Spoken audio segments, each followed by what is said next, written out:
மாவட்டம் பெரியகுளம் அருகே தாமரைக்குளம் பகுதியில் அமைந்துள்ள மீனாட்சி சுந்தரேஸ்வரர் திருக்கோவிலில் வீற்றிருக்கும் சுந்தரேஸ்வரருக்கு கார்த்திகை மாத முதல் சோமவார தினத்தினை முன்னிட்டு நேற்று 108 சங்காபிஷேக நிகழ்வு நடைபெற்றது. முன்னதாக கோவில் வளாகத்தில் 108 சங்குகள் வைக்கப்பட்டு சிறப்பு பூஜைகள் நடைபெற்றன. அதனைத் தொடர்ந்து சுந்தரேஸ்வரருக்கு பால், தயிர், பன்னீர், இளநீர் உள்ளிட்ட பலவித அபிஷேக பொருட்கள் கொண்டு சிறப்பு அபிஷேகங்கள் நடைபெற்றன. பின்னர் சுந்தரேஸ்வரருக்கு பூஜிக்கப்பட்ட சங்குகள் கொண்டு 108 சங்காபிஷேகமும் நடைபெற்றது. தொடர்ந்து சுந்தரேஸ்வரருக்கு வஸ்திரம் கட்டி வண்ண மலர் மாலைகளால் அலங்கரிக்கப்பட்ட சுந்தரேஸ்வரருக்கு பஞ்சகற்பூர ஆரத்தி, லட்ச தீபம், ஒற்றை தீபம் உள்ளிட்ட தீபாராதனைகள் காட்டப்பட்டன. பெரியகுளம் மற்றும் அதன் சுற்றுவட்டார பகுதியைச் சேர்ந்த ஏராளமான பக்தர்கள் சங்காபிஷேக நிகழ்வில் கலந்து கொண்டு சுந்தரேஸ்வரரை வழிபட்டு சென்றனர்.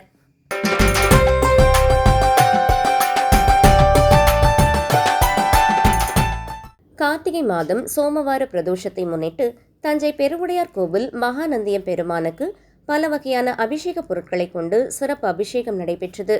ஏராளமான பக்தர்கள் அமர்ந்து நந்தியம் பெருமானை வழிபட்டனர். உலக பிரசித்தி பெற்ற தஞ்சை பெரிய கோவிலில் எழுந்தருளியிருக்கும் மகாநந்தியம் பெருமானுக்கு கார்த்திகை சோமவார பிரதோஷத்தை முன்னிட்டு பக்தர்களால் வழங்கப்பட்ட திரவிய பொடி, அரிசி மாவு பொடி, மஞ்சள், தேன், பால், தயிர், பழ வகைகள், கரும்புச்சாறு, சந்தனம் உள்ளிட்ட அபிஷேக பொருட்களால் சிறப்பு அபிஷேகம் செய்யப்பட்டு மலர்களால் அலங்காரம் செய்யப்பட்டு மகா தீபாராதனை காட்டப்பட்டது. ஏராளமான பக்தர்கள் நந்தி மண்டபம் முன்பு அமர்ந்து அபிஷேகத்தை கண்டு நந்தியம் பெருமானை வழிபட்டனர்.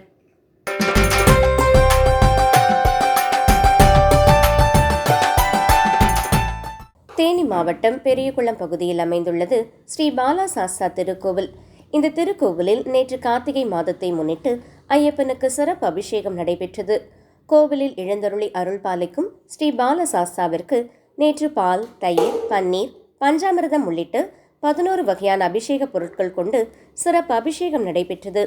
அதனைத் தொடர்ந்து பாலசாஸ்தாவிற்கு நெய் அபிஷேகமும் நடைபெற்றது. தொடர்ந்து பாலசாஸ்தாவிற்கு வஸ்திரம் கட்டி கிரீடம் அணிவிக்கப்பட்டு மலர்களால் அலங்கரிக்கப்பட்டு பஞ்சகற்பூர ஆரத்தி, தீபாராதனை காட்டப்பட்டது. இந்நிகழ்வில் பெரியகுளம் மற்றும் அதன் சுற்றுவட்டார பகுதிகளில் ஏராளமான ஐயப்ப பக்தர்கள் கலந்து கொண்டு ஐயப்ப கோஷங்கள் முழங்க பாலசாஸ்தாவினை வழிபட்டு சென்றனர்.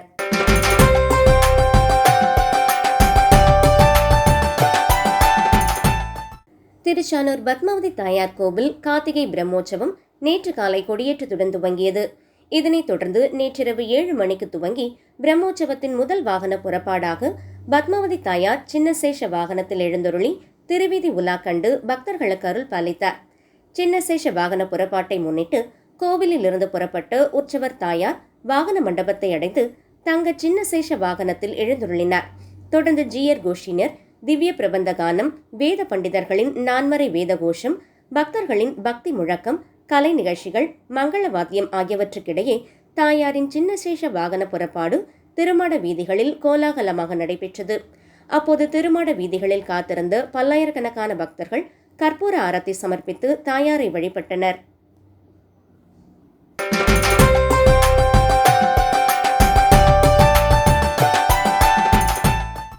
மயிலாடுதுறை மாவட்டம் மயிலாடுதுறையில் பழமை வாய்ந்த ஸ்ரீ சாந்தநாயகி சமேத புனிகேஸ்வரர் திருக்கோவில் அமைந்துள்ளது.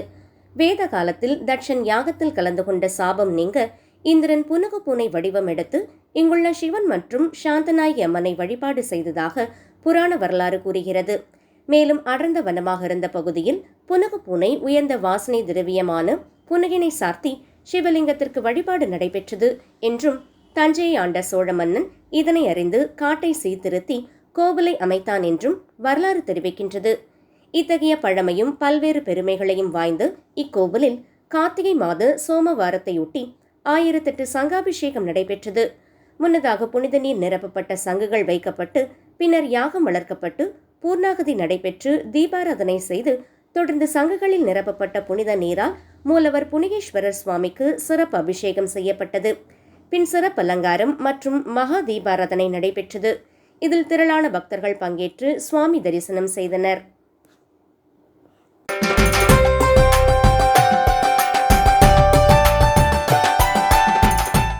புதுச்சேரி வில்லியனூரை அடுத்துள்ள திருக்காஞ்சி கிராமத்தில் காசியின் வீசம் பெற்று சோழர் காலத்தில் கட்டப்பட்ட பழமை வாய்ந்த அருள்மிகு ஸ்ரீ காமாட்சி, ஸ்ரீ மீனாட்சி, ஸ்ரீ கங்கை வராக நதீஸ்வரர் ஆலயம் உள்ளது.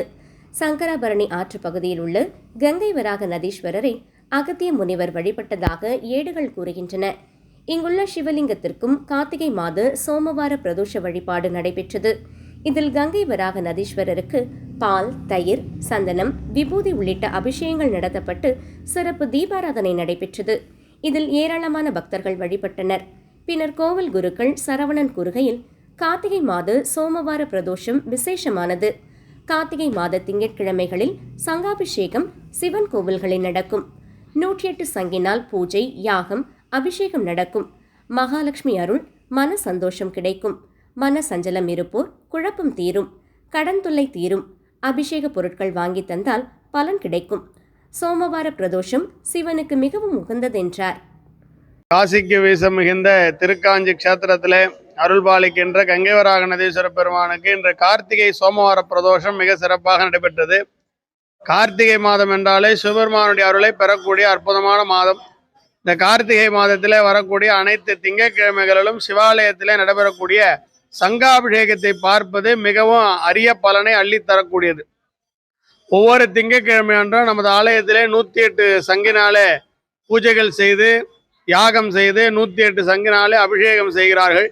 இந்த சங்காபிஷேகத்தை பார்ப்பதனாலே நமக்கு மகாலட்சுமியினுடைய பரிபூர்ணமான அருள் நமக்கு கிடைக்கின்றது. மன சந்தோஷம் கிடைக்கின்றது. மன நிம்மதி ஏற்படுகின்றது.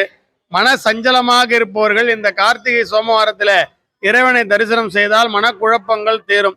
மன நிறைவு, மன நிம்மதி ஏற்படும். அதே போல் செல்வ கடாட்சம் ஏற்படும். கடன் தொல்லைகள் தீரும். பணப்பிரச்சனைகள் உள்ளவர்கள் எல்லாம் இந்த சங்கிலே மகாலட்சுமி வாசம் செய்வதனாலே சங்காபிஷேகம் செய்வதை நாம் தரிசனம் செய்தால் சகல விதமான லட்சுமி கடாட்சம் நமக்கு கிடைக்கின்றது. அதுபோல் இந்த கார்த்திகை சோமவாரத்திலே வரக்கூடிய பிரதோஷம் மிகவும் உன்னதமானது. சோமவாரம் என்றாலே சிவனுக்கு உகந்த நாள். அதிலும் கார்த்திகை சோமவாரம் மிக முக்கியம். அதில் வரக்கூடிய பிரதோஷம் என்பதனாலே இன்று மாத பிறப்பு, சோமவாரம் மற்றும் பிரதோஷம் ஆகிய மூவகை சிறப்புமிக்க நாளாக இன்றைய தினம் அமைகின்றது. சிவபெருமான் அபிஷேக பிரியர். சிவபெருமானுக்கு பால், தயிர், இளநீர், தேன், விபூதி, சந்தனம், பன்னீர் ஆகிய திரவியங்கள் வாங்கி கொடுத்தால் அபிஷேகத்திற்கு நல்ல பலன்கள் நமக்கு கிடைக்கின்றது. பால் அபிஷேகம் செய்வதனாலே நல்ல ஆயுள் விருத்தியும், தயிர் அபிஷேகம் செய்வதனாலே நோயற்ற வாழ்வும் கிடைக்கின்றது. பன்னீரினாலே அபிஷேகம் செய்வதால் நல்ல பதவி உயர்வு கிடைக்கின்றது. விபூதினாலே அபிஷேகம் செய்வதனாலே நமக்கு முன்னோர்களுடைய சாபங்கள் தீர்கின்றது. இவையாக ஒவ்வொரு கரும்புச்சாரனாலே அபிஷேகம்னால் கடன் தொல்லைகள் தீர்ந்து சகல விதமான செல்வங்களும் ஏற்படுகின்றது. இந்த கார்த்திகை சோமவாரத்திலும் பிரதோஷ புண்ணிய காலத்திலும் இந்த அபிஷேக திரவியங்களை வாங்கி கொடுத்து இந்த பூஜையில் கலந்து கொள்வதனாலே நோயற்ற வாழ்வும், குறைவற்ற செல்வமும், மன நிம்மதியும், செல்வ கடாட்சமும் கிடைக்கின்றது.